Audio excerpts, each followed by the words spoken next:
time to hate whatever I am doing. It's all too late.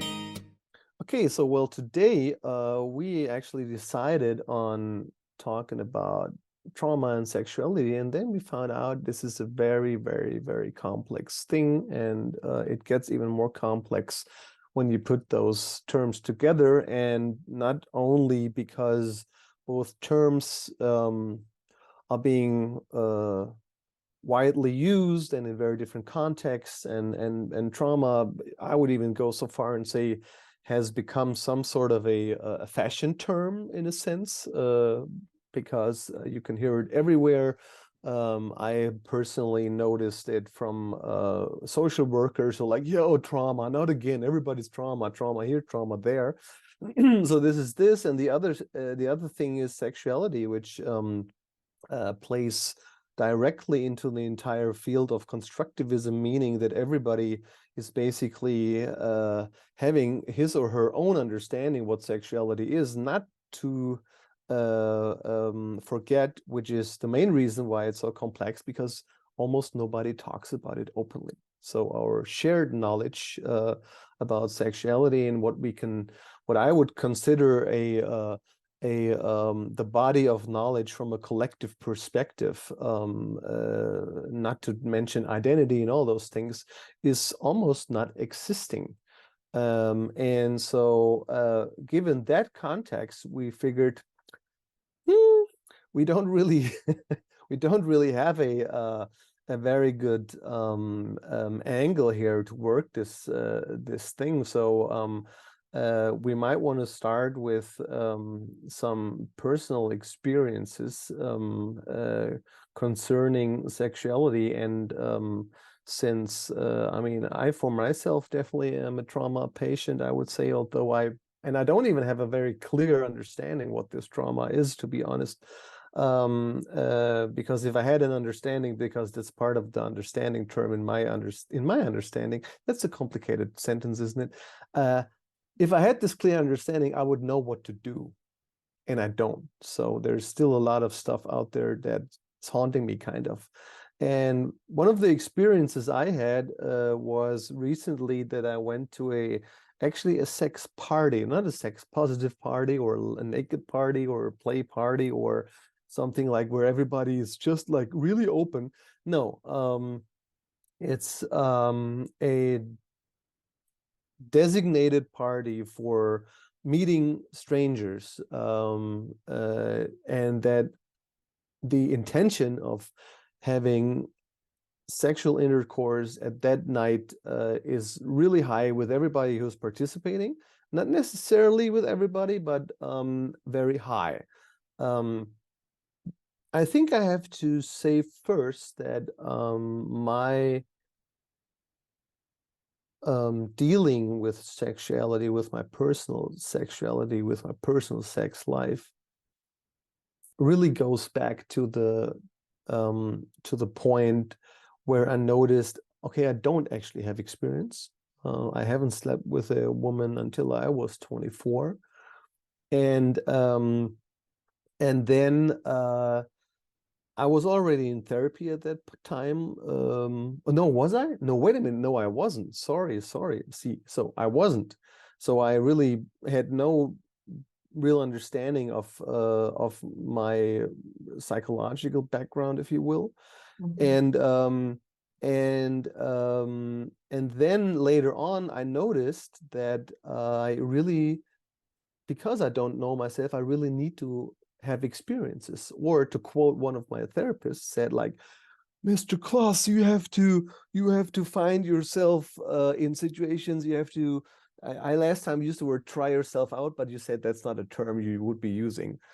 So yeah, to try things out and figure out while trying what you actually want, because I have to admit, it is really hard to know what you want if you don't know what's out there. And that counts for everything. That's why I think I can use it for sexuality as well. So a long journey began with a lot of experiences, and amongst these experiences was also going into the sex positive community. And there then actually it's a really small step from there to sex parties, which in fact all the time where I went were commercially organized. This is an important information, I think. So it was not a private one. I couldn't actually imagine one of my circle of friends having a private sex party, to be honest. At least not in my age group. So so I went, and when I went the first couple of times, it was really, really, really stressful for me because I was just very nervous. Kind of like probably if you're about to sleep for the first time with a woman.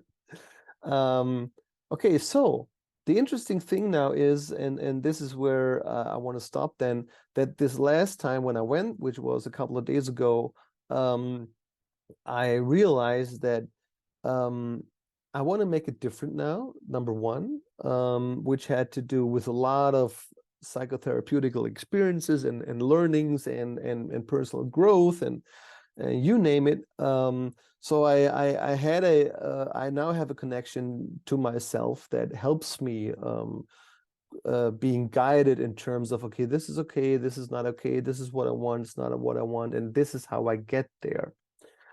But going to this sex party thing, it was not so easy to keep that up for several reasons, probably. But in the end, I found myself being at that party and being very tense, not being able to connect with people easily. Not to say that even my observational skill kind of let me down. I know that this is not the way I could put it, but that's how it felt.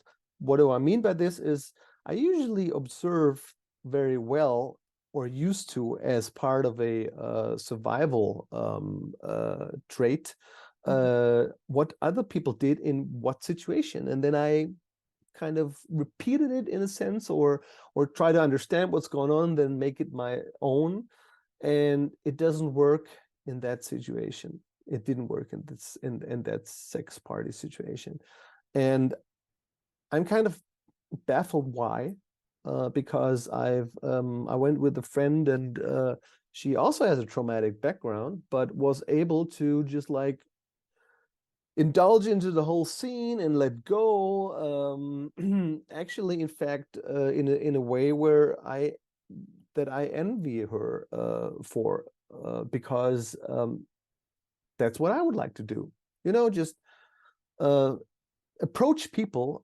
She even explicitly said that she's not interested in conversation. She like approaches those people that she wants to be with and gets in contact, mostly physically, of course. And then one touch leads to the other, so to say.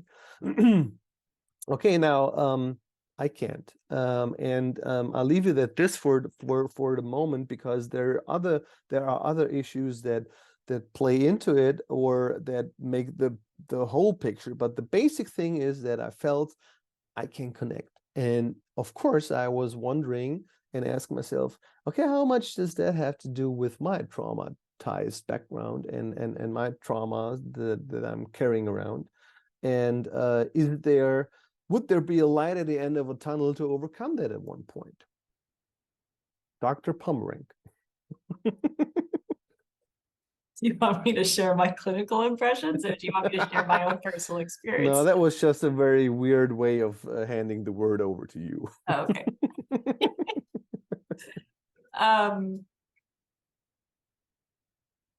I can really relate. For many, many years, I used to ask myself, like, why is it that even as a teenager, like being within my friend group and us talking about sexual experiences we were having. I mean, I waited until I was 18 to lose my virginity. And I'm glad I waited that long. There were people in my friend group, though, who lost it at like age 14. So I was kind of like the last one to lose it actually. But I relate to hearing people's experiences and having them talk about like having so much lust and strong sexual desire and having all like lots of different sexual experiences with people. Mostly the women, they were girls in my life at that time, young women, who were having mostly sexual experiences with boys, young men. And wondering like, how do they just so easily enter into these experiences, where it's not been that way for me either. Like I imagine myself going to a sex party like the one you're describing, that's very formalized and commercialized, and having there be a context where it's expected that a sexual experience happen is kind of counterintuitive, or it is counterintuitive to the way that for me desire works. Like as soon as there's an expectation or a setting that I have to be sexual, there's a part of me that goes, well, I don't like this very much. So it's always been something that's kind of baffling, watching how there are a lot of people who can enter into sexual experiences just by sheer will and supposedly really like it. I think there are a lot of women who are I think both men and women actually are socialized to engage in sexual experiences that they maybe don't fully want or aren't fully excited about. And then they just kind of, it might be cool to have those experiences. So it's like, oh yeah, it was fun. It was great. Or maybe they're doing it for reasons other than just like a healthy reason, right? But I mean, I got to a point where I started questioning if I was on the asexual spectrum because of this. On And the A or the B sexual? asexual. The asexual, yeah. Yes, so asexual, like, do I even like sex? Am I a sexually oriented person? Like I started having that question. Because for me, coming out of an immense amount of trauma in my childhood, I never had the experience of knowing how to create a safe enough environment. For many years, I didn't know how to create a safe enough environment for me to have a sexual experience where I was fully like, yeah, I love this. I want this. I want to keep creating this. And additionally, because of my programming, I had a lot of shame around asking for what I wanted and didn't really have enough experiences to know what I wanted too, right? I did get into partnerships that helped me do a lot of exploration around that. And I realized that I'm not like typically asexual. Maybe I'm more like what you'd call demisexual. So demisexual is somebody who's really turned on by an emotional connection and a sense of safety built with somebody. And I mean, I'd venture to say that like without sexuality then. So sexuality is not important for this kind of well, for me, sexual desire grows out of emotional connection. Like I don't tend, like some people talk about how they feel safe after having had a vulnerable experience like sex, and they feel more emotionally connected from sex. That's not how I am. If I can't keep deepening an emotional connection with somebody, I stop having interest in sexual connection. And I mean, I think a lot of women are kind of like this too. But then I also look at like those of us with attachment trauma and I go, I think a lot of us need to develop a sense of emotional connection to feel safe and to co-regulate with somebody so we can have an experience internally of feeling well enough to actually enter into a playful, joyful space like sex with somebody. So I don't know. And then I also think that there's some people that there are hypersexualized people too, that, and there's research on this, like hyposexuality and hypersexuality. Like some people deal with sexual trauma or trauma like an experience of being traumatized and having a nervous system that's defaulted to a trauma response. They might have hypersexual behaviors as a way to try to cope with depression or anxiety or different past traumas, or they might be trying to gain a sense of self-confidence or power, or like a compensation. So I think this way of being hyposexual sucks. I wish I were actually more sexual as a response to being traumatized. Probably would have had a little bit more fun. But also at the same time, it's like, who knows? Maybe I would have. Maybe I have avoided some even more traumatizing experiences if I were more sexual too, because I've got such vigilance as well about whether somebody's safe or not. And I think if I weren't as vigilant, I probably would have ended up in even more dangerous scenarios, right? But yeah, a sex party. Those are the thoughts I have hearing about you going to this sex party. Yeah, well, you brought up a lot of things that that I thought are really big issues themselves. For example, the ability of then going into a relationship, which was definitely not the case on my end. I wanted it. There was a huge desire to be in one, of course. There was also a sexual desire that went along with this, and I couldn't do it. And so there also was no experience for that matter, let alone a continuous experience like with the same person that can kind of build up in terms of understanding and knowledge and so forth. And what made the whole thing even worse, if you will, I don't know if I understand you there correctly, but on my end, I would say that I had and still have a very high sex drive. And I, of course, sometimes wonder if this had some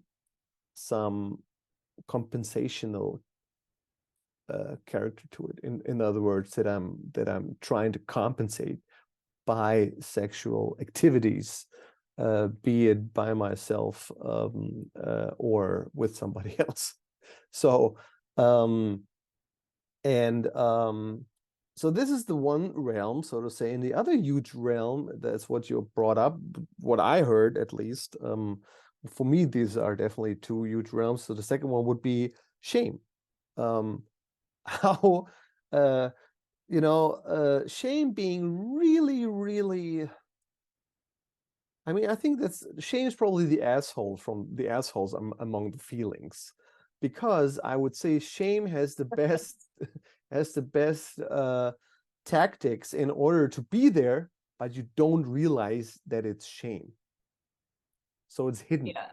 So you know that there's like a wall, you're running against the wall, and like, oh no, what is it? What is it? And then you're like, I don't know what it is. And then after a while, you realize, oh, I might be ashamed. Because fear, you name it, fear, anger, joy, what else is out there? The 4 or 5 basic emotions. Sadness. Those disgust. Sadness, of course, yeah, and disgust, right? I mean, those I would say you can. Pardon me? Or joy. Wait. Yeah, joy. I said joy. Yeah. Anyways, I mean, what the fifth one is. Anyway. You get the point. So again, I mean, these I would say you can really put your finger on. Yeah, I'm afraid. I mean, of course, there are situations where people don't really understand that they're actually afraid because something else is overriding this impression. But shame, I would say, is up there, being consistently not recognized, and even worse, denied. I can understand, and I heard people when I tell them, like, in situations where I really think they are afraid of something, I'm not afraid, so they kind of put it down and don't accept it. Fair enough. But shame, a lot of people, I don't know if they're aware when it happens. So I had to be aware that there's a lot of shame in my life, or has been mostly being instilled into me by my mother, since I'm pretty certain that she did not have a very good relation to sexuality. And then later on, I can't remember who said it, but I'm very certain I heard it from a doctor who said that people suffering from psychosis are usually not having a very good relation to sexuality. And my mother definitely didn't have that. So I go to this party then, and I notice I am my biggest enemy. The other people, which now from here on already I can merely talk in hypothesis because I don't know. But the other people, as I would assume, are probably not bad, not hostile, not aggressive or whatever, but rather open, because I mean, yeah, it kind of is something like a necessity to go there in the first place, at least from your attitude. And then secondly, if we talk to them, they also know where they are at, which is the sex party, because they also bought the tickets, they also went there, they also know what's happening. Okay, in is me coming now, entering the scene, and I'm like, oh, maybe this is a threat here. Maybe I need to be careful. So that's what my body's telling me. Watch out, careful, slowly, take it easy. And I can feel it in my body, in my posture, how I'm getting tense. And I'm flipping into, I have something like I haven't given it a name yet. I don't know if I should, but I have something like a default attitude that I'm snapping into in the meanwhile, which is something like the safe modus to operate on when I'm entering rooms or areas with a lot of people that I don't know, but who are also kind of like a part of me. And this could be a public situation like on the market square, or a party situation, or in the job situation, whatever, you're entering a room full of people because there's a meeting or something like this. And this is a very tense state of being that I'm in then. So it's okay to, I might kind of like maintain, I don't even know how I'll look when I do this. I never had the chance to ask somebody, hey, how do I come across when I walked in? You remember? I don't know. But it also stops me from getting in contact, because I'm, like, I can respond if somebody approaches me. I can respond. So I can operate, if you will, but not actively so much. Yeah. I And know that. others seem to be much more easy on that department. Yeah, I can do the same thing. I know a lot of people have seen me as being kind of aloof, or even bitchy, when I'm just feeling insecure and I'm quiet. And I'm standing there and I'm going, how do I interact with people in this context? I mean, I've worked a lot on like how to really engage people in questions and like get other people talking. And that has helped me feel less awkward. But I can imagine at like in an environment like a sex party, because I've not been to a sex party that had the very explicit intention of people having sex. I've been at like an exploration sort of party, or play parties, or where it's a little loose in terms of expectation, or but going to a sex party that's kind of formalized and you pay to be there and you get a ticket, like I would imagine my conversation skills that I've learned in other contexts to try to like come off as being more friendly or open, it'd be a little harder to try to make conversation in a sex party, because I would walk up and be like, let me start with just like getting to know your name and talking about random things, and then maybe we're gonna escalate this to sex. Like, it just feels like a huge jump. Which is, I would have a hard time with that. Yeah, I can understand. I mean, again, it now that I brought it up, it doesn't leave my mind, which is I really don't know who's there. I don't know. I cannot tell, and it probably complicates my confusion, because a very big source of orientation is just not there, and not it didn't even go away. It never established, because there are people come in very anonymously, and of course it's the purpose on many levels here to get in contact and get to know them, but it's not like at a conventional meeting where everybody has name tags and their position on it, and they introduce themselves in a huge round. In terms of that, would actually be that, I mean, that would actually be a good thing for a sex party.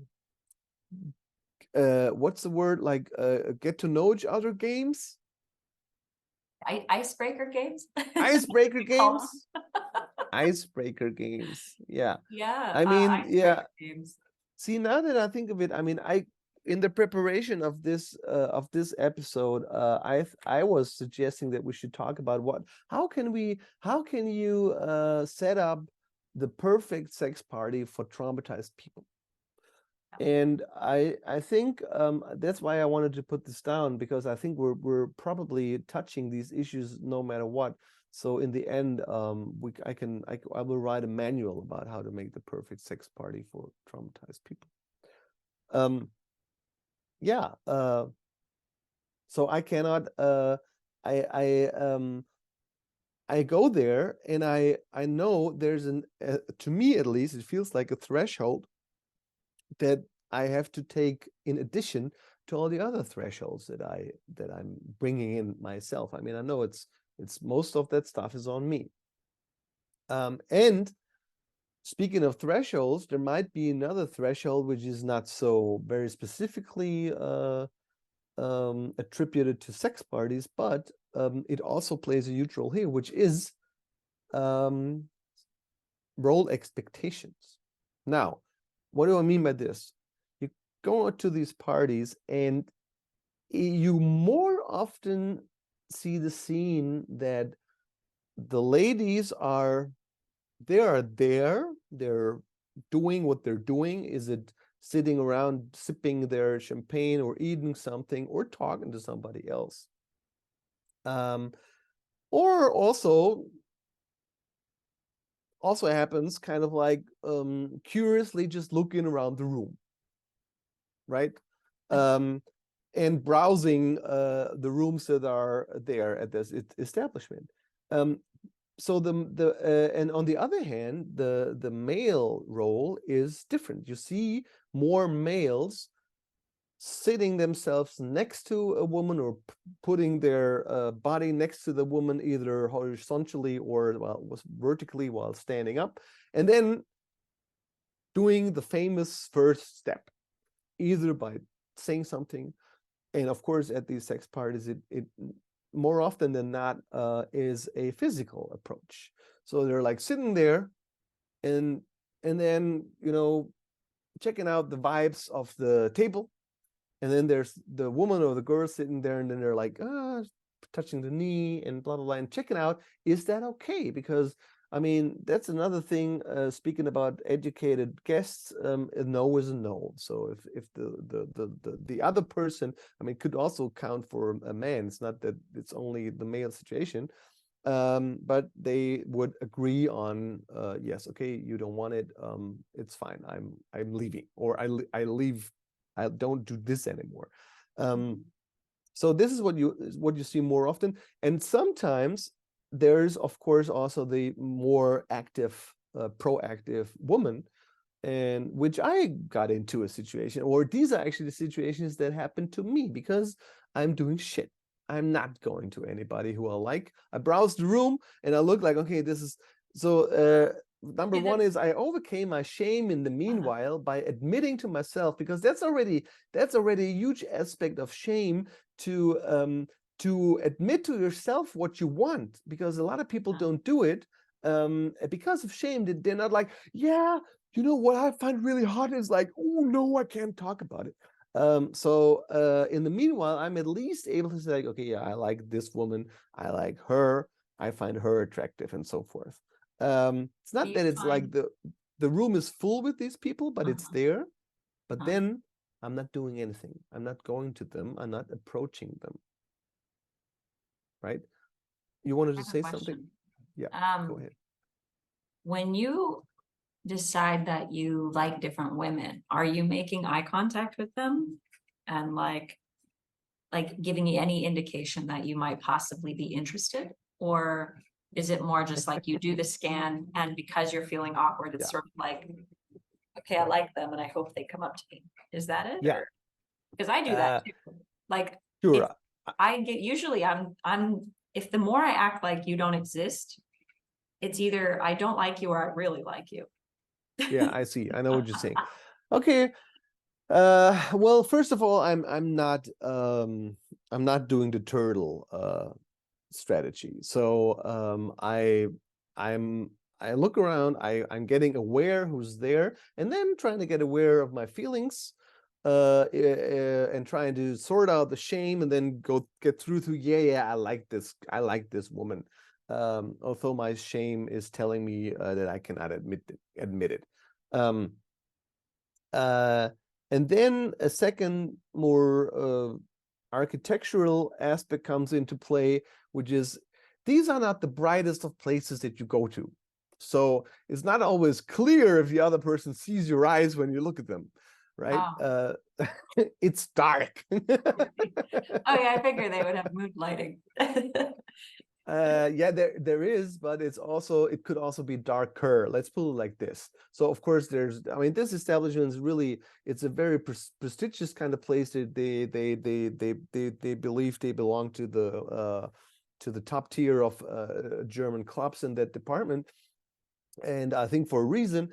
So anyway, there's a bar area and a catering area and a dance floor area, and these are more lit up than upstairs, where the actual action is going on, at least on most of the parties, while downstairs is basically general chit chat, but could also depend on the party. I've heard, never been to one like this. But my point being is, you can try to make eye contact, but it's not a super successful thing because it's not exactly very bright. And also I learned a lot of people just don't care wearing glasses, so they might not even recognize when you look at them in bright sunlight, because they just don't wear the glasses at those parties because they disturb them, so they leave them out, and they apparently are not able to wear contacts for that matter, which the woman I went with was doing. She's like, I don't wear glasses now. On top of that, well, okay, now I can say that because that would be too private, because it's about her. Anyway, so the thing is, this is number two. It's not very easy to make eye contact, but I try. And then I noticed something. I mean, this is so ridiculous. I noticed when I want to try make eye contact, first of all, I realized, eye contact, how does that go again? I mean, in terms of okay, well, do I like really, I mean, stare and stuff like this, and it turned out I'm staring. I'm getting into this again. I'm snapping back into my security mode here, like entering rooms, where I don't know people, and I mean, if you will, approaching women on a very obvious and proactive level, and is probably my inner end boss level of video games, because when I am trying to do this, there's much more going on than just dealing with my shame here, because immediately when I admit to myself that there is interest, so I have pushed the shame away, at least to some extent, that I can manifest this understanding. I think I'm immediately confronted with the utter fear of being rejected, or not to say even. I mean, that would be the that would be the ultimate conclusion of the whole thing. But I mean, with a lot of extra steps towards this, and those steps are called humiliation, whatever, being put down, stuff like this. So there's like an ultimate social I don't even know what word I'm going to use here, nirvana or whatever, nuclear war, ultimate Armageddon is kind of is happening on to me. I mean, it's like Yeah. on an emotional level, it's just like I'm overwhelmed, right? Yeah. And this overwhelming leads, of course, to passiveness, being passive, because I mean, it's just like bing, and then I'm staring, because that's all I can. That's the last resort, you know. Last resort. Yeah, it kind of is. Okay, hey, you have to make eye contact. Ding. And I know when I'm doing it, I think that's not what they mean when they say make eye contact. Yeah.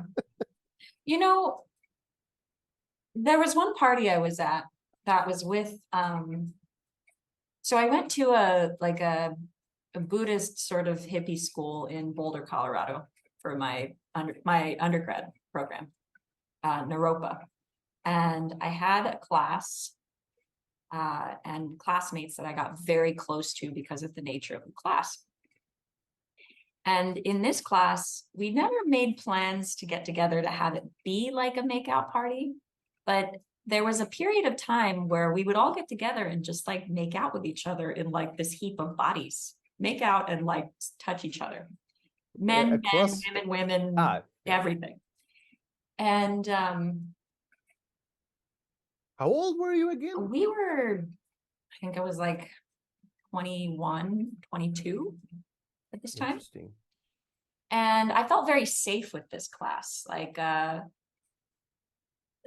probably the safest I've ever felt with like a group of mixed gendered people, right? Of all orientations.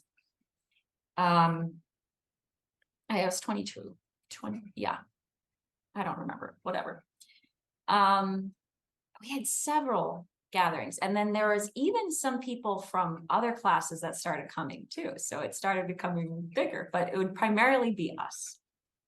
And I noticed that if I have a level of friendship with somebody, I love to make out. Like I got over that threshold where I was like, I can make out with my friends. Cool. Like it made it less scary somehow that they were my friends first. And the sexual experience of that was like it was really playful, and the exploration was so much fun. And to have it be a group experience too, where like it really was like a mass of bodies, we would all end up like on a bed or a floor or something together. All naked or what? No. I don't think anybody ever took pants off, but tops came off. And so trying to imagine, like I'm trying to imagine myself at this sex party that you're talking about. And I was like, maybe if I went there with the goal to just make out with somebody, maybe I could overcome the overwhelm that you're talking about. Because I could see that my putting myself like putting pressure on myself to have it escalate to sex so fast when I've just met someone. I don't think that I can even do that. Like I've tried that. I've had a couple one night stands just out of the experimentalness of it, or a few one night stands to just see what this is like. And I was like, as it was happening, I was like, okay, this is fun, but like, I mean, for me, sex, I don't really get very much out of sex unless there's a strong emotional bond or a sense of safety. But yeah, I wonder, I think I think there is the role expectation, right? Like men have a lot of pressure traditionally in hetero environments to be the ones to engage a woman to get something going. Which I'm grateful for because I can be incredibly awkward and it's very difficult for me to initiate. But I think if I could make a mutual agreement with somebody where it's like, why don't we just take the pressure off and see if we'd like to kiss? Maybe that would be something that could take the overwhelm away and have us sort of engage in casual conversation and playfully see if kissing could work. And you could kiss and then maybe go back to talking rather than it needing to be like this talking. And then all of a sudden you hit this threshold where it's like, okay, now it becomes physical. And now it's just like physical sex. I think I could probably work on the overwhelm in that context. But again, you know, all the contexts where I have just like playfully made out with different people, that sometimes can help with the overwhelm. But I mean, most of the time I just end up feeling awkward and I'll just watch, I'll watch an experience rather than be the person who's doing anything. Yeah, interesting. Because in fact, your dream has already come true. You can go to those parties and say, "Hey, I just want to make out." In fact, I met a lady at that party the other day when at the very end, and we got into talking, and she was very much into BDSM and all those things, and I thought, okay, this is not really my game, but I found it interesting. I mean, I would really love to talk to everybody at this party. Everybody, I would love to know who these people are for several reasons. I mean, first of all, of course, because of my personal fear and all those things, because I need to feel more comfortable, and I can't if I haven't like checked them out, if you will. Now what I wanted to say was, this lady said, I'm not going upstairs. I'm not here for sex. I just came to watch. And I feel like, that's interesting. I mean, you paid all this money. I mean, these parties are not cheap. I tell you this, not cheap. You came all this way and paid all the money for just hanging around for like 6 hours. Okay, you have decent food. They have a really good buffet. I give you that. I give them that. So it's worth, it's not worth the money, but it's definitely a very good buffet. I So love you that can, Germans have really mastered this. Like, I've never heard of like a sex party that has like a really good buffet. Like, oh, maybe yeah, and it's all-inclusive drinks, and they have a quite good bar. They don't have the very best barkeepers in my perspective, but they have a good bar. So you can like, wow. if you want a vodka tonic, you get a vodka tonic. If you rather want a champagne, you have a champagne or a beer, whatever. Yeah, and I love how organized and systematized this is. yeah, I mean, you can look at it from that perspective. You could also say, I mean, I don't want to use like really, really bad stereotypes, but I mean, pretty much everybody knows the scene, the orgy scene in Eyes Wide Shut. I mean, that's pretty well organized. So, I mean, that's the point. They're just providing the frame, so that everybody feels the most comfortable, and the dim lights add to it, which is also part of the frame and the organization. Yeah, so it's a high class. Everybody, I mean, women, you are expected to meet a certain dress code. I mean, you don't need to be necessarily dressed like a stripper or a porn star or whatever, but imagine more like you going to the opera. Yeah, that's probably more the vibe there in the first place. Yeah, so she came, she did all this, she put up a dress, she put on a dress and makeup and everything, and then said, yeah, I'm not going up there. And I said, why, what, so what's the game now? What's the deal? What are you doing here then? Well, because she said, I want to meet somebody at least twice, and then we'll see where this is going. So never she has an encounter at the first meeting, which I can totally honor and understand. And maybe even more so if it has to do something with BDSM, because you probably, I don't know what she needs, but she said she was very elaborate on that, and also she said that she's a switcher, so she also needs to figure out if that's fine with the partner and everything. And I can understand that this is not all you can, like, first date and just back and forth 3 or 4 sentences, and then we're all set. I don't know. Can I Well, ask clarification? When you say yeah. switcher, we have a term switch. Is that the same thing? Like she both plays a dominant and a submissive depending on the context or the person? Exactly. Okay. All right. Just wanted to make sure I was following. Okay. Yeah. I mean, Sure. it's complex already to like develop safety and really get into a scene with somebody or create something with somebody, or maybe it's going to be multiple people, and then to figure out the energy of like who's going to be dominant, submissive, or who's going to do what role, or yeah. Well, maybe that's it, but that was just my imagination. I also could totally buy it if she's just said, well, actually, I can usually figure that out in a minute, but I want to know something else, and that's why I need to meet a couple of times. And she went there, like I said, with paying all the money and all the effort, and no way she's gonna end up with a guy that night. Did you notice if she met contenders? Like, did it look like she was giving her number to people? And No, not really. She was in presence with an awkward guy who apparently seemed to be her driver, or who drove her, and he kind of hung around all the time when I was talking to her. But he definitely, I think, I mean, I didn't get into this very much, to be honest, so I cannot tell. It just made me feel a little bit awkward, because I thought, I mean, are you the watchdog now? Come on, you don't need to sit like 5 meters away and see me talking to her. For what reason? Right. that's weird to feel watched. Yeah. Yeah, I don't know. And which is another thing, being watched, because at these kind of parties, it's rather like public sex, to be honest.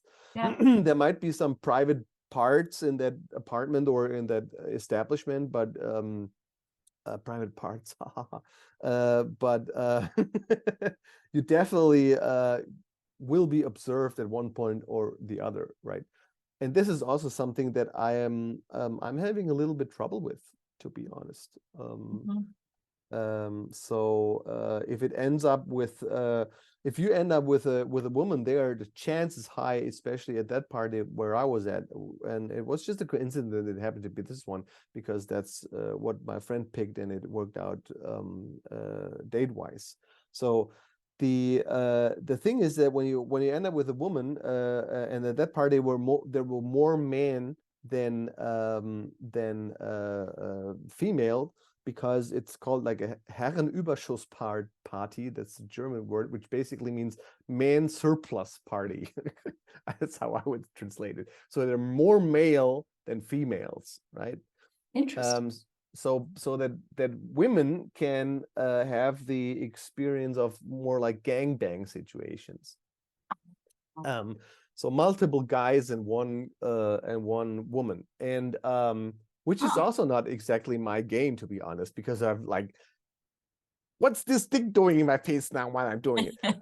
So Well, so I mean, I'm imagining too the social dynamics. If there's a lot of men there and not as many women, the competitive piece of like and then also insecurities about like, will I be picked if there's so many more options, right? Like I would Yes, feel weird about that if it were the other way, right? yes. Yeah. The other way, you mean more women than Yeah. men? Yeah, like if there are like a select few men and then a bunch of women trying to get with one man, it's granted, not to say everybody wants to have a one-on-one encounter, but I could imagine myself being like kind of sizing up, not to say that I would I'm assuming these parties, people also interact like women with women and men with men, or is this a heterosexual party? Like, No, no, it's not heterosexual. it's not No, heterosexual. strictly. Okay. So, I mean, I could because I've interest in both men and women, but I trend in the direction of more men. So I'd imagine like there'd be a part of me that'd be sizing up people like, who do I have to compete with? Yeah.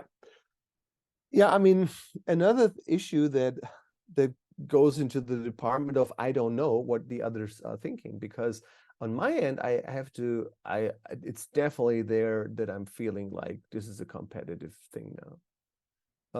And I don't like this, to be honest. And now while I'm saying this, I'm noticing that the thought didn't even cross my mind that everybody's like just benign there, right? So I cannot, or in other words, I cannot get off this track of thinking that it's a competition. Besides that, the situation is, yeah, well, it's rather complicated because of the setup. And the setup is you have a lot of couples go there, and then they have this, of course, they also allow single women, which usually is the smallest group of these three groups, and the largest group usually is the male group in terms of interest. But in the end, they try to weigh it out by having most couples, and then there are a couple of single men who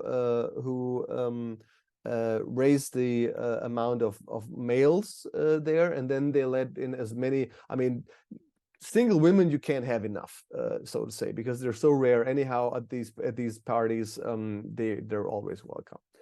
Okay, and then to me it feels like, yeah, it is kind of competing, but what I just wanted to say, sorry, I got sidetracked, is because there are so many couples, you're not really competing with the partner of that woman. You know what I'm saying? Because they both went there for exactly that reason, that there is encounter with other male. So the competition thought already kind of gets destroyed at that level. And but although it does, I cannot get rid of it. I'm just seeing like, okay, there are guys. Of course, at one point you are able to tell who is the single dude or who are the single guys at this party. Over the course of the evening, it's getting pretty clear. But on the other hand, at this party there were probably, I don't know, 120 people or something. So it's also kind of hard to like, okay, I've seen this guy and her, so you probably don't know everybody by the end of the night. And yeah, and still I'm stuck in this like, oh no, it's who's going there. So for example, there was one girl that I stared at one point because I thought I gotta show her now that I'm interested, and she was really beautiful. I think, I mean, to me she was the most attractive person in the entire night.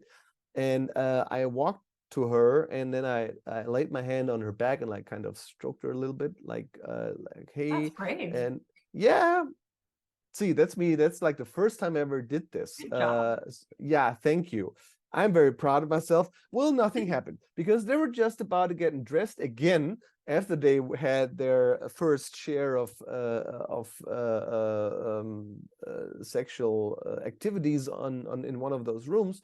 And I noticed this, but I thought, okay, who cares? I mean, she's here now, and so now I'm talking to her, and she said, "We're gonna get dressed," and I said, "Yeah, I'm noticing." And then she said, "Okay, so maybe later then." I said, "Yeah, cool, that's cool." So they went downstairs again to the lounge area and everything.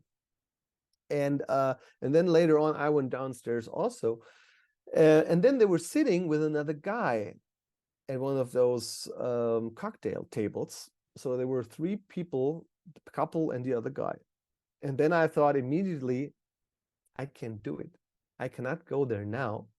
And also, again, show my interest in being in a competition.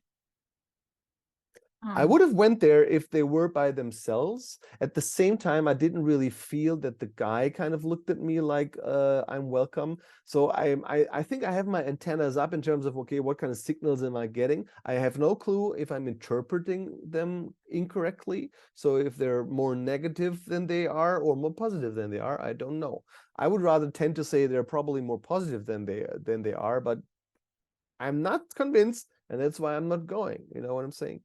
So there, and then later on, I saw them sitting together, and maybe I was right with my interpretation, because those 3 then went upstairs at one point. I saw them going up, which usually means they're gonna have sex now.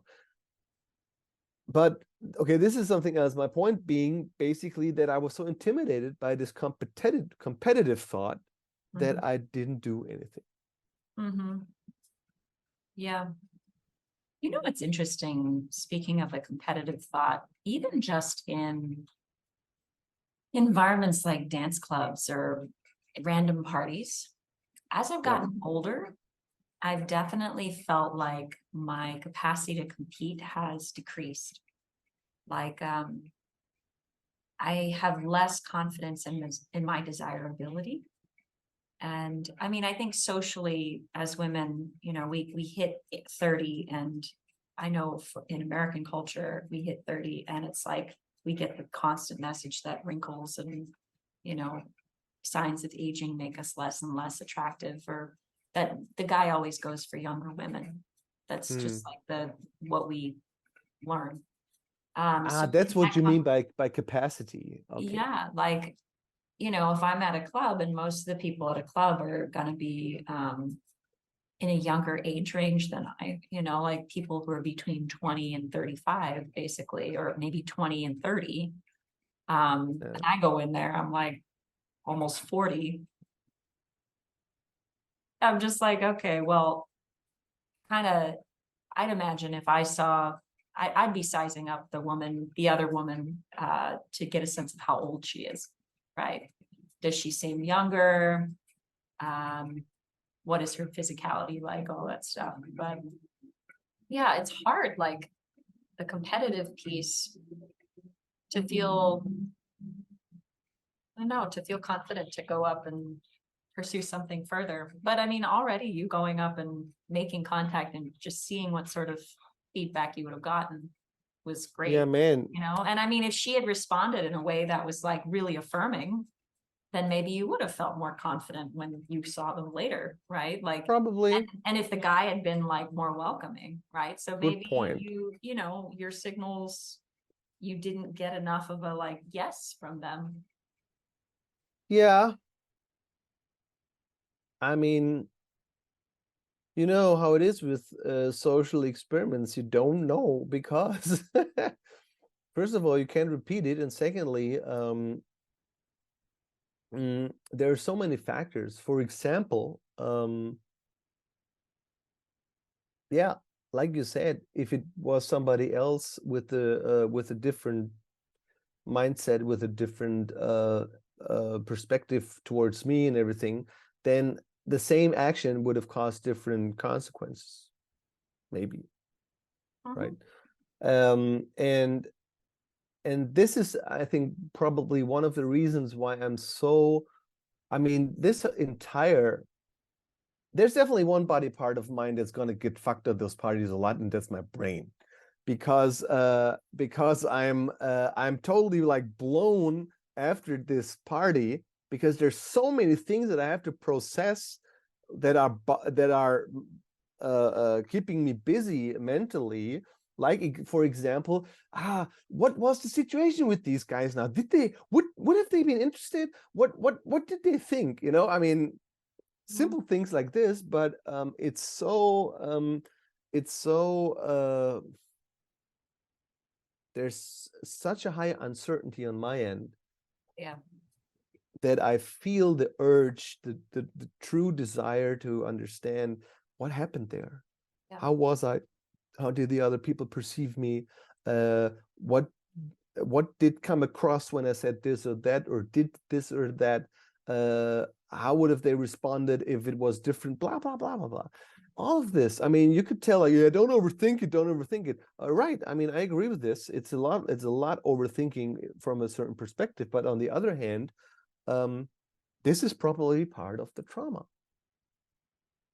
Uncertainty, insecurity. I mean, speaking of security or self-awareness or self-consciousness, self-esteem. I think, although I do not come across in a lot of incidents, but I think my self-esteem is low, really low, because there is uncertainty. I don't know what my actions would cause as a reaction. Mhm. So, and in other words, I maybe I don't know if that comparison is valid, but when I think of what was the situation I was growing up with, I noticed that whatever I did, things had no consequence. Mhm. Okay, now this doesn't make sense yet. It makes sense when you think of it of no consequence also means you do not get a response Yeah. of what your action actually means. And this leaves the paper blank. This leaves the blind spot. This leaves the empty void that says like, yeah, I don't really know when I'm entering this room how people usually perceive me because I have never learned it. I really relate to that. I mean, I grew up with a twin sister, so like I feel like that's where I got most of my socialization. But because we both were very isolated in our family system and you know, exposed to a lot of neglect and abuse, and just parents that were really preoccupied with their own mental health issues and their conflict and problems with each other and problems with life. I didn't get that adequate like mirroring or like even modeling about how to be a human. And the modeling I got was like super distorted, very distorted. And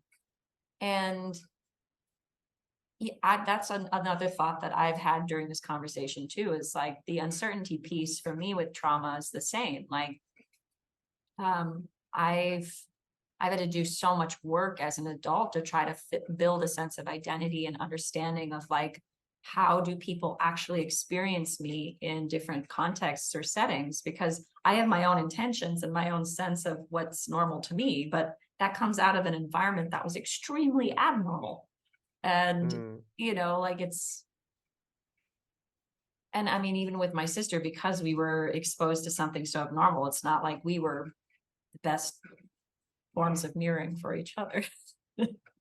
But it's, yeah, in those environments of uncertainty, it does really highlight for me that I feel like I have some sense now of like how people see me, but there's a part of me that has been taught to question if that's accurate. Partly because of the abuse that I received as a child and the neglect that was there too. Like, can I really trust myself? Can I really trust my perception of who I am and how I'm coming across? And there's always a bias in the direction of, because of the shame, a bias in the direction of thinking like, you know, maybe I came off as a lot harsher, or I'm much less attractive or smooth than I think I'm being right now. And that process of questioning myself, and that, you know, the overthinking that you're talking about. But I also hate that term overthinking. Like when anybody ever tells me you're overthinking, I'm like, well, maybe you're underthinking. Yeah. You know, like, Sure. I mean, I of course, when I hear the term, I think like, yeah, overthinking is not what you're talking about. You're talking about making things too complex, But Well, maybe I am seeing how incredibly complex things are, and more people need to learn to think that way. Like, I've started sure. to like really go, hold on a second, like maybe there's a space on the planet for people who think like us and act like us, right? Are we Like, just entering? Yeah, go ahead. like yes, I think this comes out of trauma, but I also think there's a gift in this. Like, Mm, I know I've learned a ton about myself and about the world because I have this extra layer of thinking happening. And I mean, there are certainly people who get intimidated or annoyed or offended that I'm like this. But simultaneously, like, I'm also a very creative person in a lot of ways. Like, I come up with unique ideas. You know, I can be a great conversationalist specifically because I think about all these different things. I feel like I've developed myself a lot because of this history that I have. And yes, there are still ways I'm healing and developing. But I also think that with this has come a lot of wisdom and insight, self-compassion, even though I'm still working on, you know, self-love and self-compassion. And I'd also say humility too, right? Like I'm constantly humiliating myself internally, and I feel humiliated a lot. And I think humility has come from that. So, and you know, I don't know. I like to advocate for us overthinkers and people who are overly complicated and be like, hold on, maybe our world would be a better place if people actually acknowledge their complexity and encourage themselves to think more about things and understand things more. So I don't know. There's a lot of stigma around people like us, but I think people like us are pretty amazing. So yeah, well, thank you. thank you. What can I say against tooting my own horn being tooted by somebody else? Well, the I know what you're saying. And I'm really tempted right now, but I don't want to go into this whole issue of how intelligent am I and is everybody else just stupid and why doesn't it work out? Because that was some of the impressions I had at this party, because a lot of people I talked to, I thought like, ah, you're not exactly very stimulating. For example, there was one guy who claimed that his favorite drink is some Puerto Rican rum that he just loves. And of course, they didn't have this rum at that party, although they have a quite good bar. And then I said, well, maybe you should then just drink a Mai Tai next time, because he was drinking Sex on the Beach. How creative to drink at the sex party a Sex on the Beach cocktail. And so then he said he's not going to switch, because I asked him what's the basic liquor in the Sex on the Beach drink, and he didn't know. I don't know either. Probably it's gin. I'm not sure. And then I said, well, maybe next time you should then try Mai Tai. And he said, what is Mai Tai?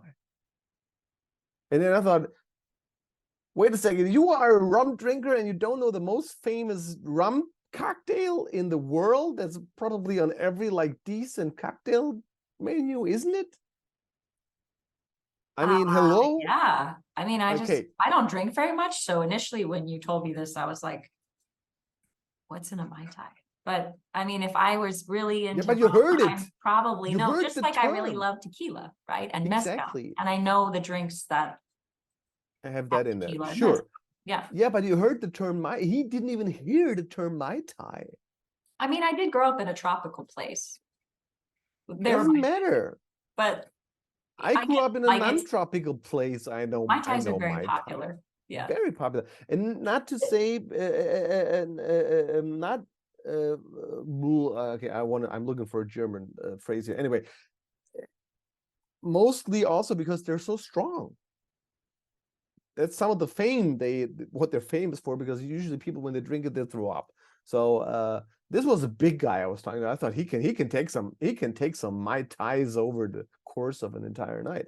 So, but my point was then we were coming from the intelligent thing there. God, and I had wanted to talk about something totally else. Doesn't matter. And then I thought, this piece. Oh, yeah, I don't want to. I thought about like I will not talk to this guy because I mean, he doesn't even know Mai Tai, and then he couldn't like pick it up, and I felt like okay, there's just no connection. It's not happening. And then the same thing with this girl, with that lady who was totally into S&M and BDSM and in a DS situation and so forth. And then she said, "Yeah, I'm looking for intellect and intelligence."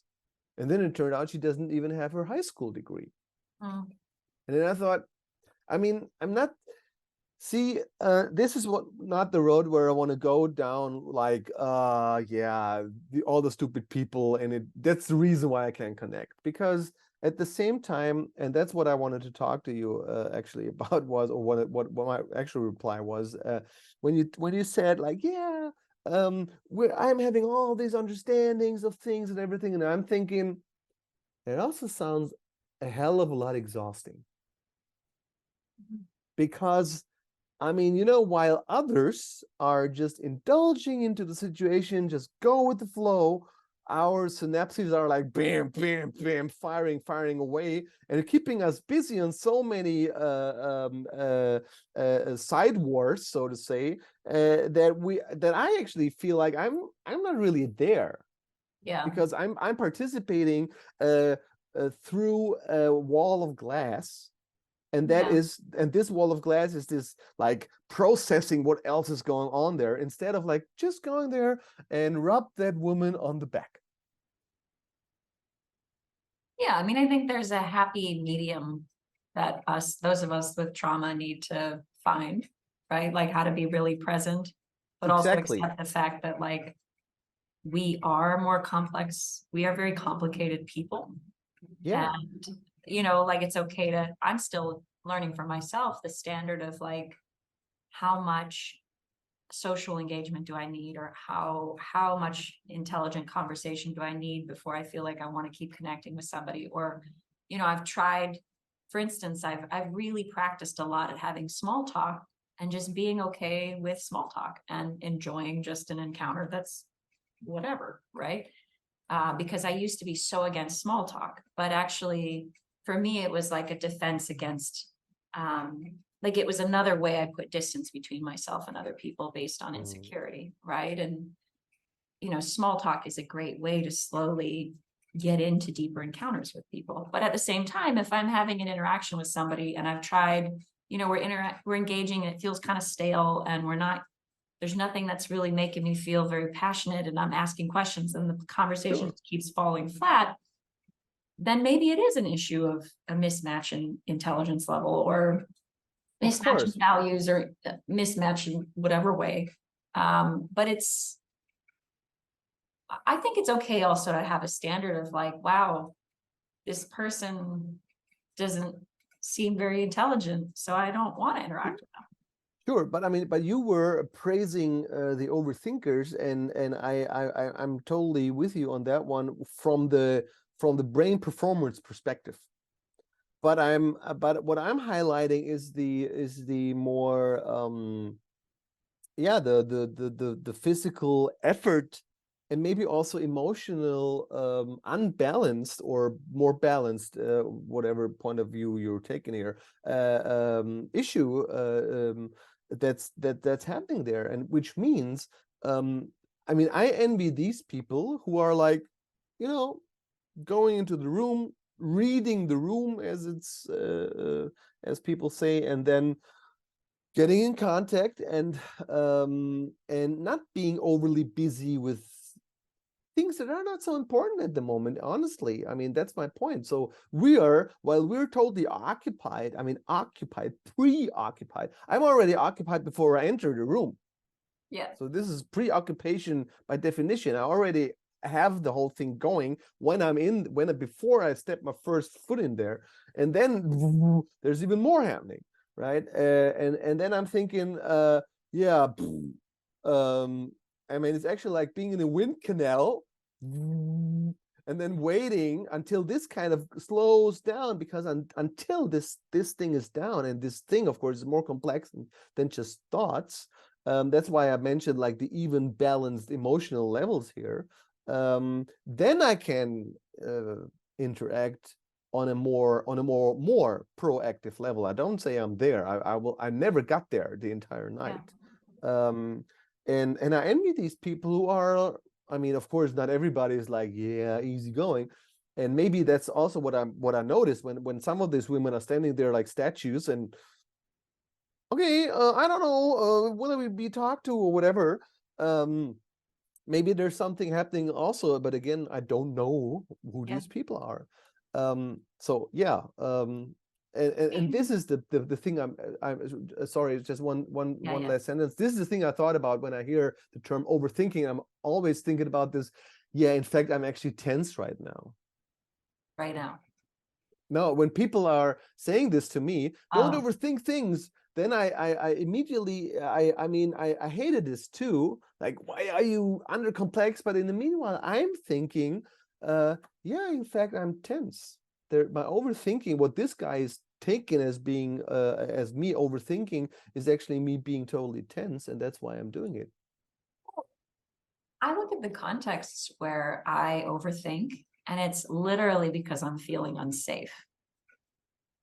Tense. And yeah, and I mean, the context of, I mean, sorry, but a lot of men have told me I overthink in the context of like dating, right? Yeah. The only times I tend to overthink are when the person is having really inconsistent behavior, and they're saying and doing, like what they're saying also doesn't match what they're doing. Like a lack of integrity, and they're maybe unreliable, or like or they're saying things that are making me feel a little uncomfortable, or they're invading boundaries in a weird way, or I feel like I'm getting coerced. That's when I start overthinking. Like that's a signal where I'm feeling very unsafe.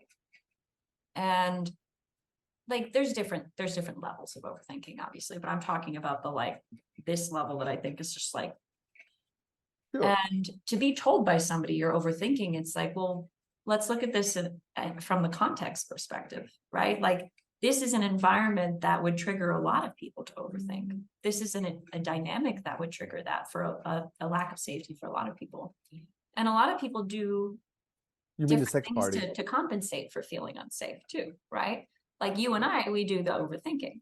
There are other people that jump right into a hypersexual experience, right? Like their way of compensating for feeling unsafe might be to do what we call counterphobic activities. Like, I'm going to go have sex with 10 people right now, you know?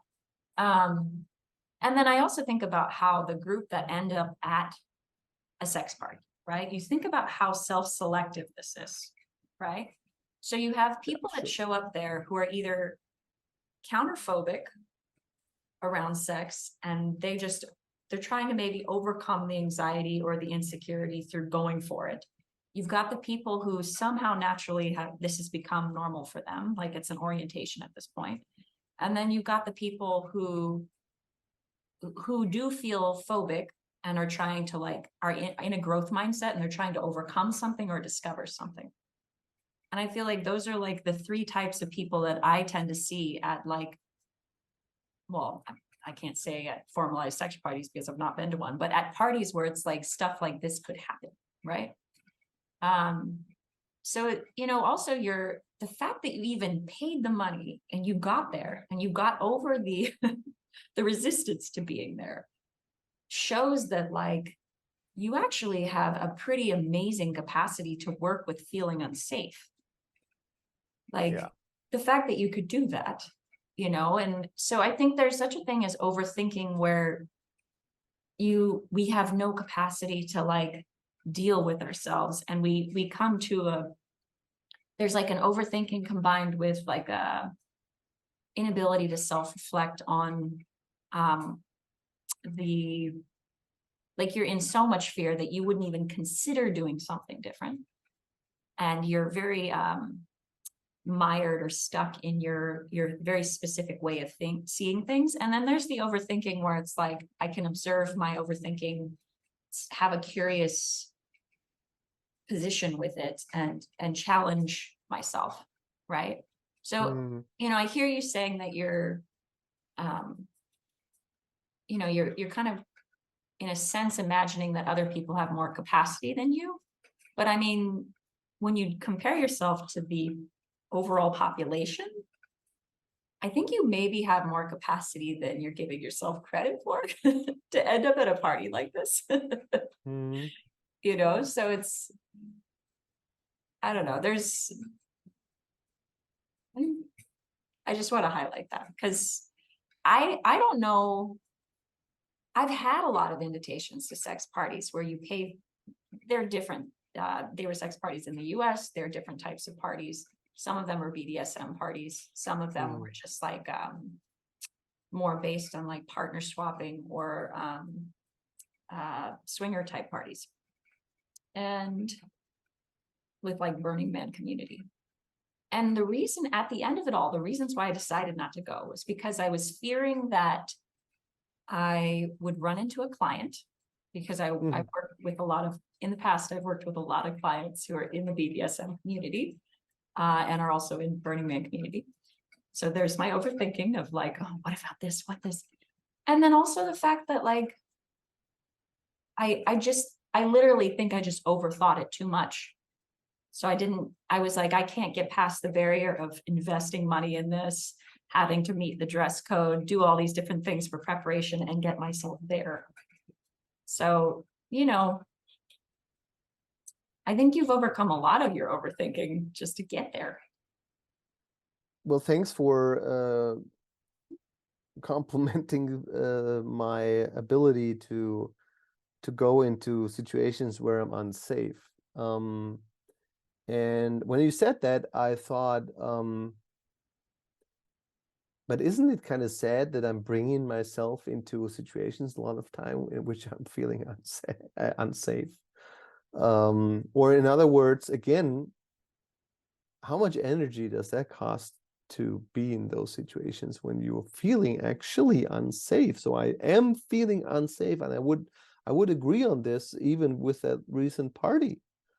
Still I'm there, and I'm going through the entire evening, and we're talking like 6 hours or 9 hours because it starts at 6 or at 7 and it ends at 3. So you basically can spend like 9 hours with the entire thing, or maybe even longer, if you, for example, go back to the hotel room with some of those couples.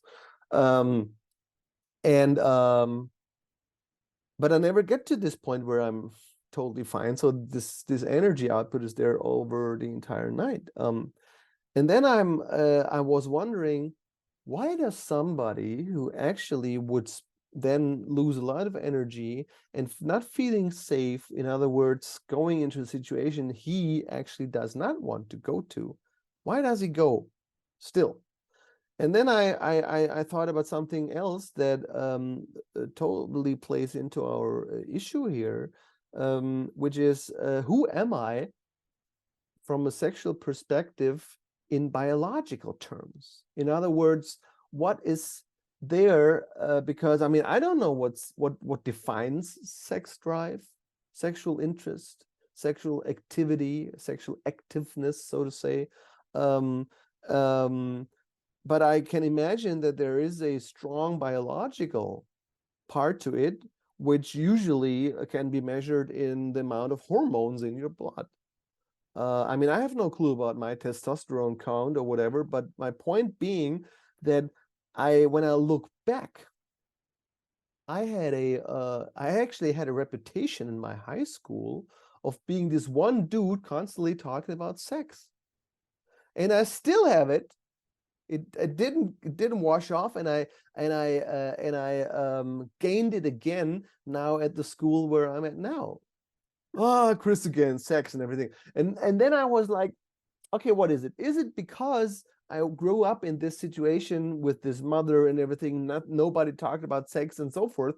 But then again, I mean, I know for a fact that there are other friends of mine who didn't really talk about sex at home also. So that can be the reason.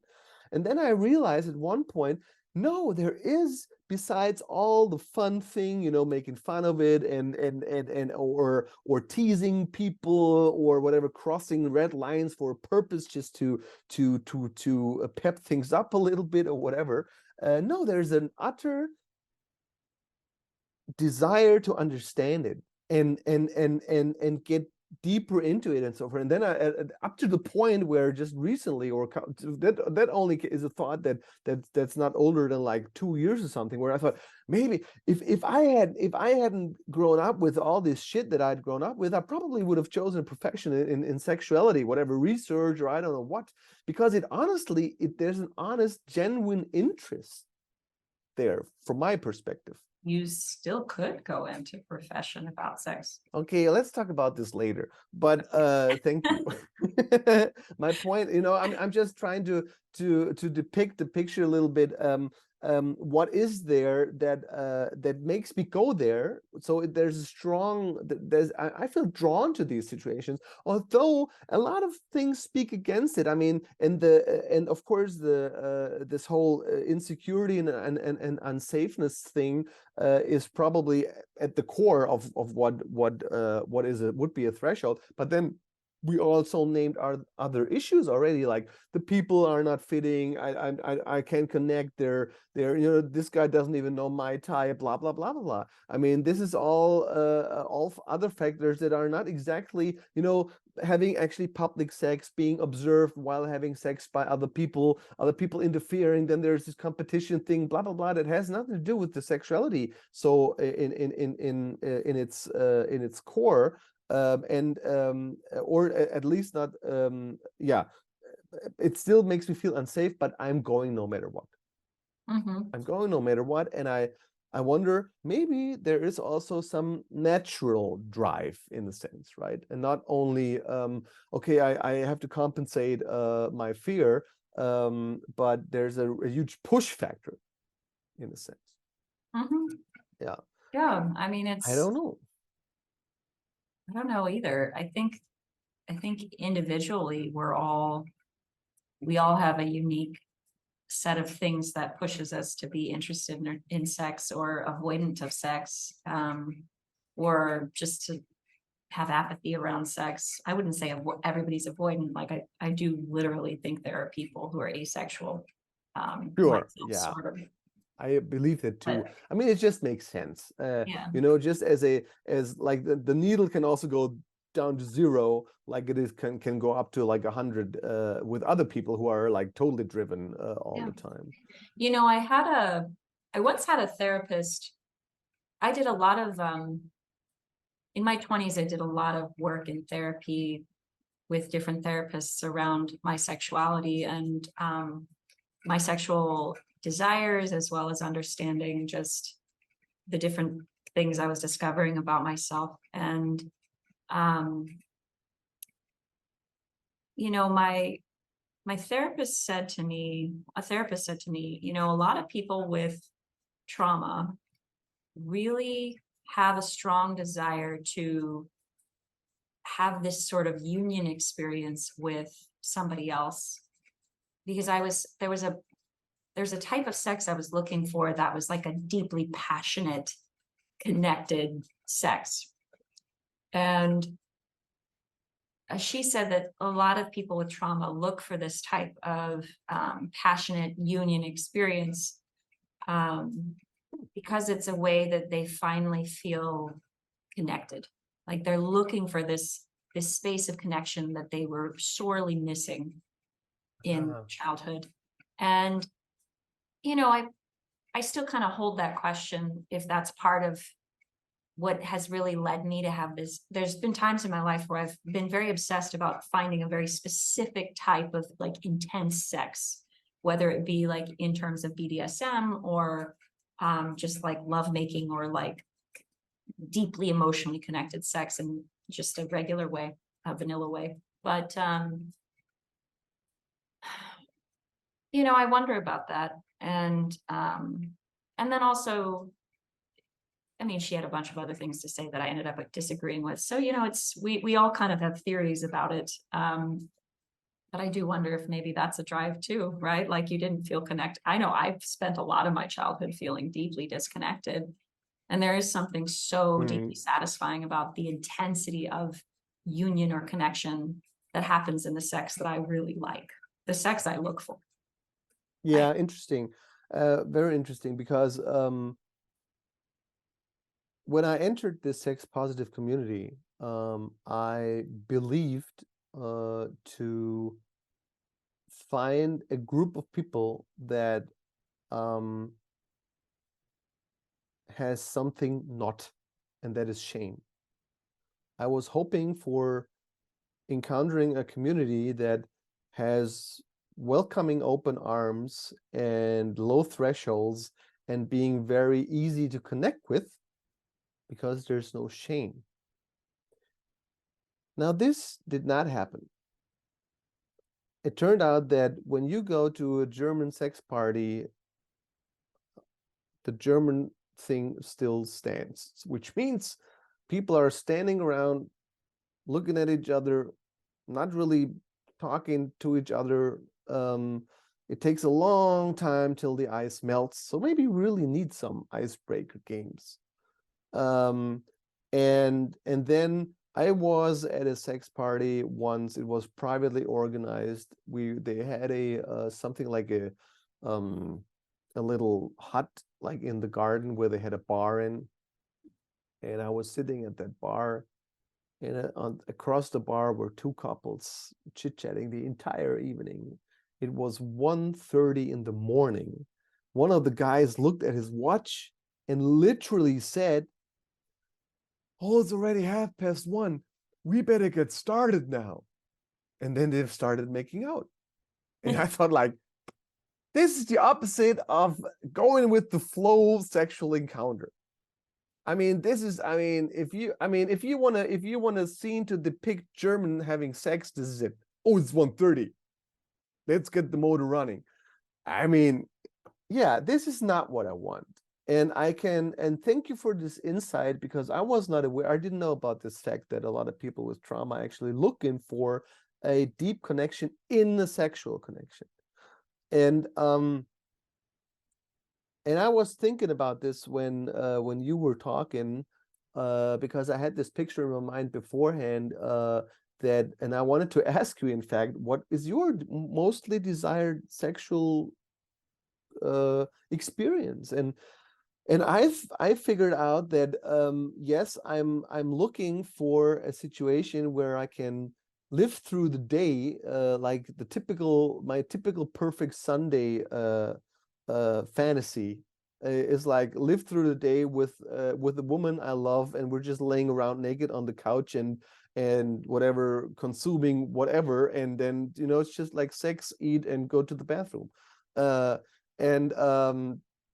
and sleep, of course, and maybe without having a very clear. I mean, I was not aware of this fantasy, okay? When I started entering the sex positive community, I was not aware. It took me a lot of years to get there. And now with hindsight, it seems a little bit like as if there's a logic to it, because it's much harder, I believe, to find somebody with a very open sexual attitude in regular circumstances. So I thought, if I tick this box, then now I'm in the pool of sexual open people, and now I have to dig through all the dumb fucks and find the intelligent one, so that I'm not getting bored on the long run.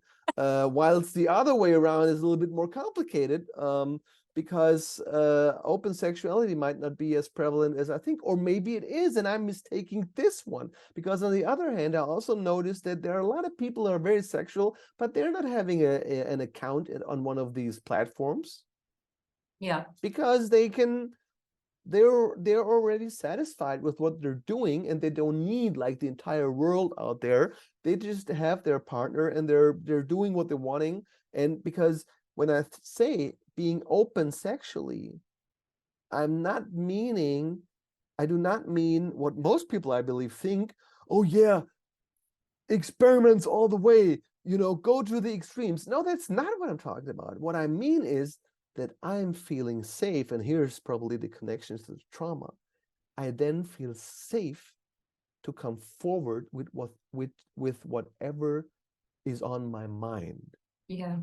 Yeah. And not being judged, no shame. That's why the no shame thing is so important, because otherwise I cannot come forward, because I would be afraid to be judged and Yeah. being neglected, or at worst being pushed away, because what kind of a pervert are you? Yeah. And then I would also constantly have to say, would constantly be saying, well, it's just, I just would like to talk about it. I just would like to explore this mentally with you as a sounding board, and maybe Yeah. we can open some realms here that were not aware of. But in the first place, I'm just interested in it. I'm not saying that I need to do it and blah blah blah. And now this also again can be, I think, closely connected to the trauma issue, because this has to do with identity at its core.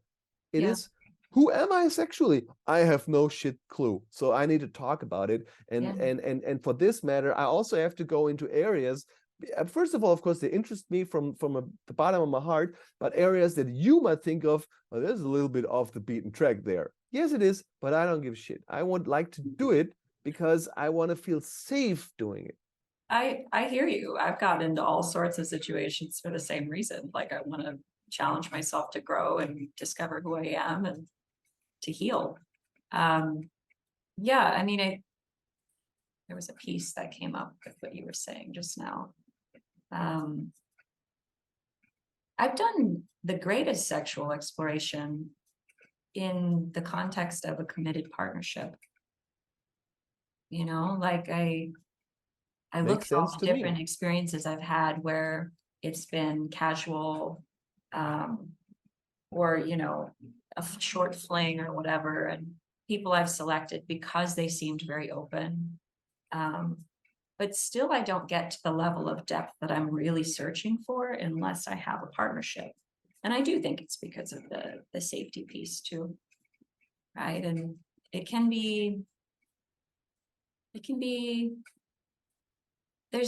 I think there's some conversations that those of us who have trauma need to have with folks before we escalate something to a sexual experience or to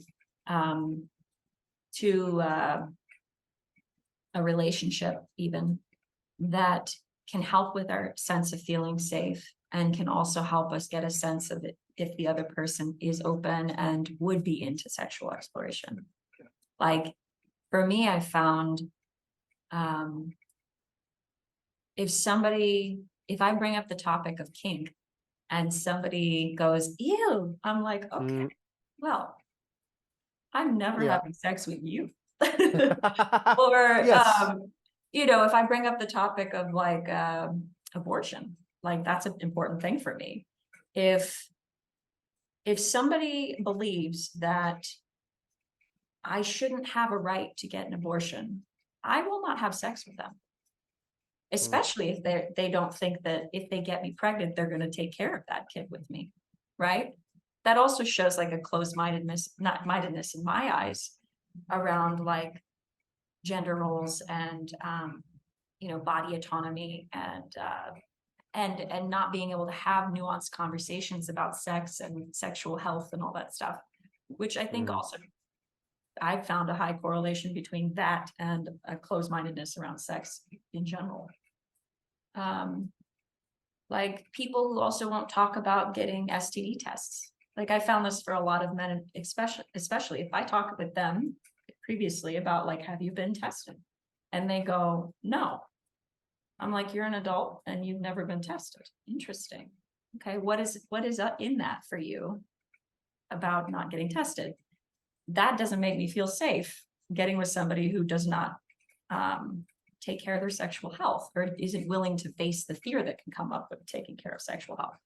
or they, you know, the way that they know how they deal with it is very passive, right? That usually says a lot to me about like if people can have the courage to initiate uncomfortable conversations about sex, right? So that these conversations can either result in me feeling a lot safer or me going, I'm not engaging with you, right? So I think we do have some ability. We just have to, I know for myself, I have to slow it down and have initiate certain conversations to help with me feeling like, okay, I know this person, this is sexy, let's keep going, right? So, and I'm getting the sense that you'd be into trying some things. So there, I mean, there are questions you can ask, or you just gotta, I don't know, for me, I gotta spend some time getting to know the person before the sexual encounter, which, you know, means that if I want to have a casual experience with somebody, it is kind of like rolling the dice and seeing what you get. But I don't really like casual encounters that much anyways, so. I mean, I definitely need to have some contact in the first place also. A total and a non-verbal encounter would put me under stress. I mean, the verbal encounter does already, but the non-verbal encounter would be more stressful even. Of course.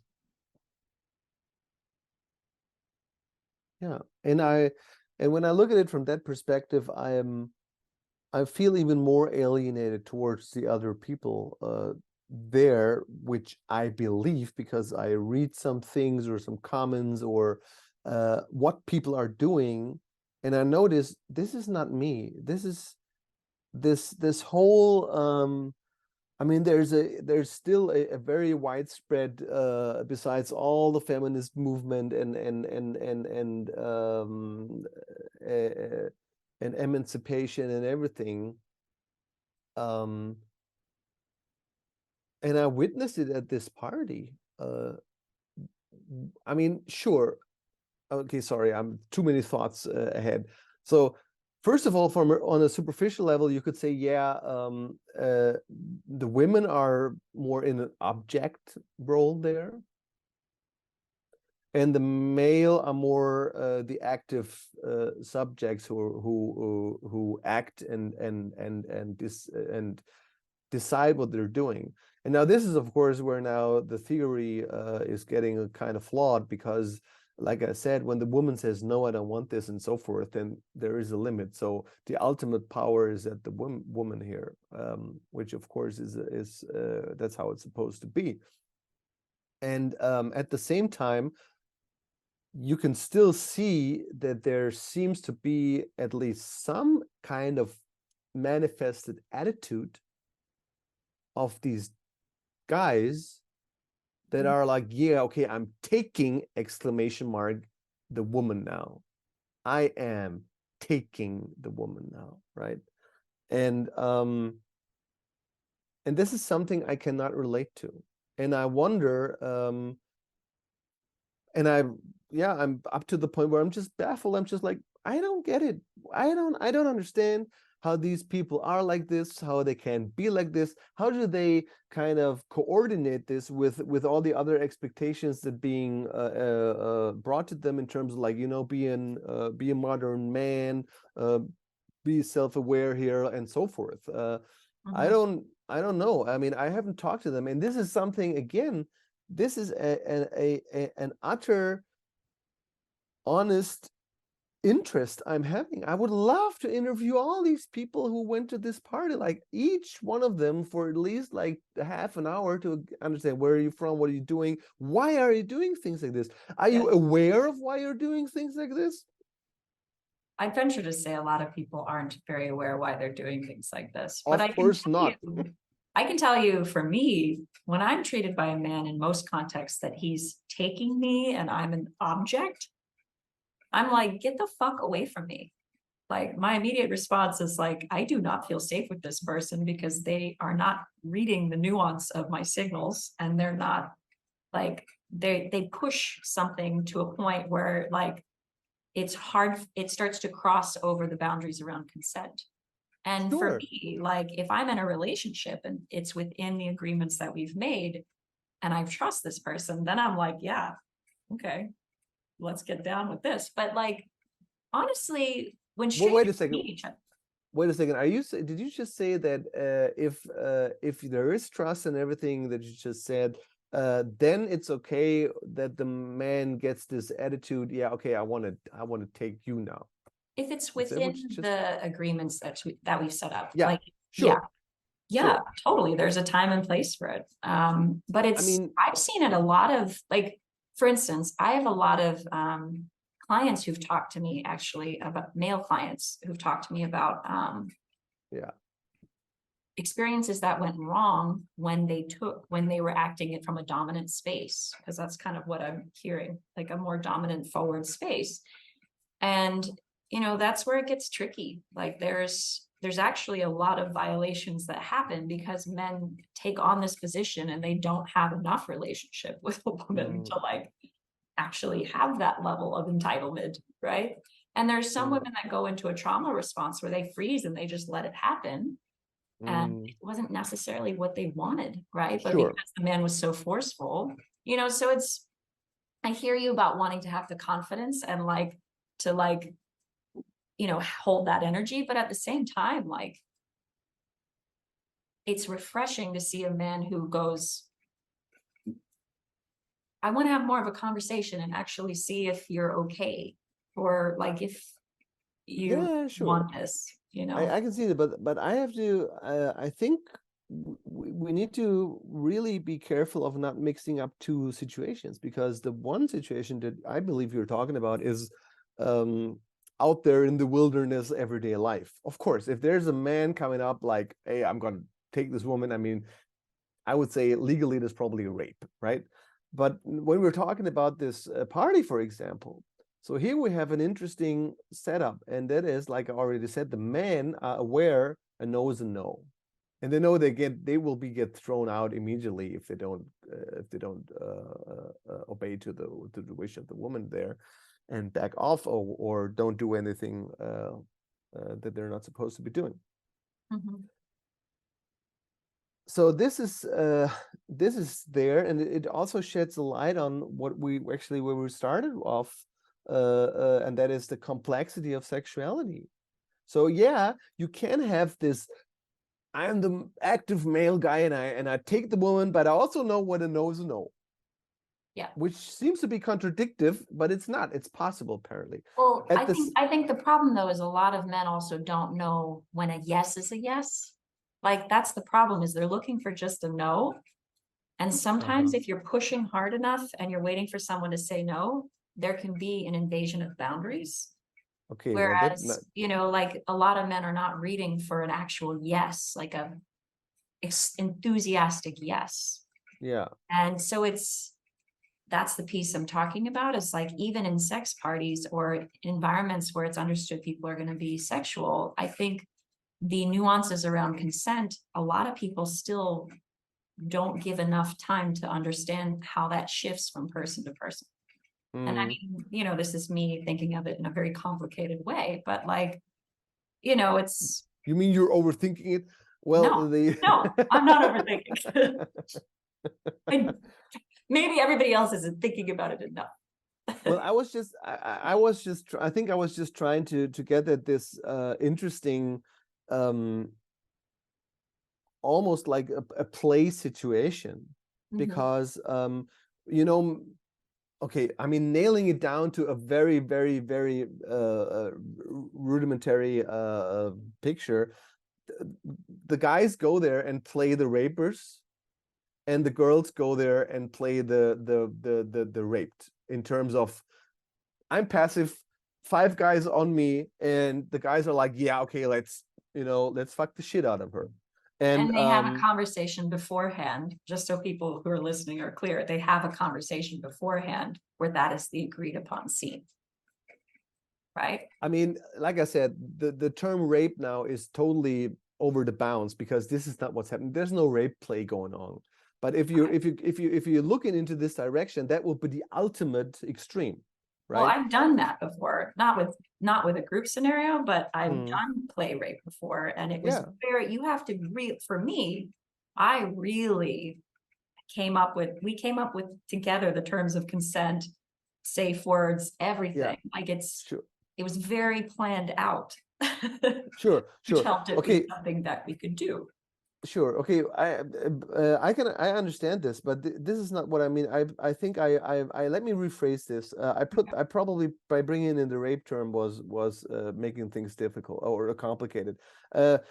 Male are the attributed role is they're the active parts, and the women the attributed role is they're more the passive parts. And basically they're I mean the situation of more men than women is like a stereotype. That's what I'm getting at. So we're basically having a situation where people are enacting stereotypes, and at the same time, and that's why they are enacting, they are aware, yeah, there's a no, and there are limits, and I have to, you know, play by the rules.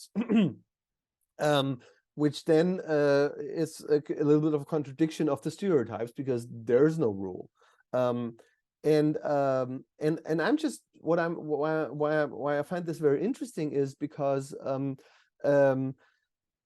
people go there and want these. I mean, they must have some connection to this stereotype role. That's my point. That's what I find interesting. They must have this connection to the stereotype and play this role. Otherwise, they would not feel comfortable. They wouldn't do it, I think. Okay, maybe some of them want to try themselves out and everything, blah blah blah. And then there's me or us who are like, I'm standing next to it like a viewer and watching it, and like an outsider at the same time, feeling like an outsider and thinking, I cannot relate. Mhm. So why did I say that? I can remember. Anyway, I just found this. Is it related to trauma? Well, I mean, I found it fascinating in terms of that. Okay, here's apparently something going on that other people seem to have a capability and ability to go there, and I can't. I mean, of course, that will be the connection to the trauma issue because I think it probably has something to do with this. I mean, it could be trauma, or it could just be like sexual orientation. Like maybe you're not into group things. Maybe you're more into like one-on-one stuff. That could also be. And at the same time, I mean, I'm definitely more on one-on-one stuff, and this has a lot to do with shame, right? Yeah. But still, you know, my point is, let's assume this was not like there were huge mattresses and huge rooms where like 20 people could be on it at the same time. Let's assume we had the same party set up, but there were individual rooms or cabins where only 2 people can fit in. Yeah. Or are allowed to go in. That could be possible. My initial statement would still stand. People could still go there with this attitude of like, yeah, okay, I'm the active guy and I'm the passive woman, and I still would feel an alienation towards this attitude. Yeah. You know what I'm saying? So this is the point. What then happens when they're on the bed or whatever. That's beyond this this acting out the role, because then they're already in it. They already have went through this door of, okay, I did this active thing, and she will just like reacted, and then there was a consent in terms of, yeah, okay, let's go upstairs and do it and so forth. And then there were some other guys coming in. Same thing happened there as well, but then they're already there. But in the before that was, I have this attitude how I approach the situation. Yeah. Because very, very few women come up and be the active part. Yeah. Yeah. For men in heterosexual dynamics, I could see how it'd be really a lot harder when you have trauma in some ways to get something to happen if there's the expectation that you be the one who initiate. Because I know for myself, I definitely, due to my trauma, I don't initiate very often. Maybe you should. Maybe I should. Yeah. I don't know if I will, but I should. All right. Well, I Okay. would suggest we leave it with Yes. this positive outlook. Yes. Oh, thank you, Chris, for making You're the very time. welcome. You're very welcome. Thank you for being here also, and even doing it because I know you said before we started recording that you had a rough day, but I think you had fun in it. I It did. worked out okay. Yeah. Yeah.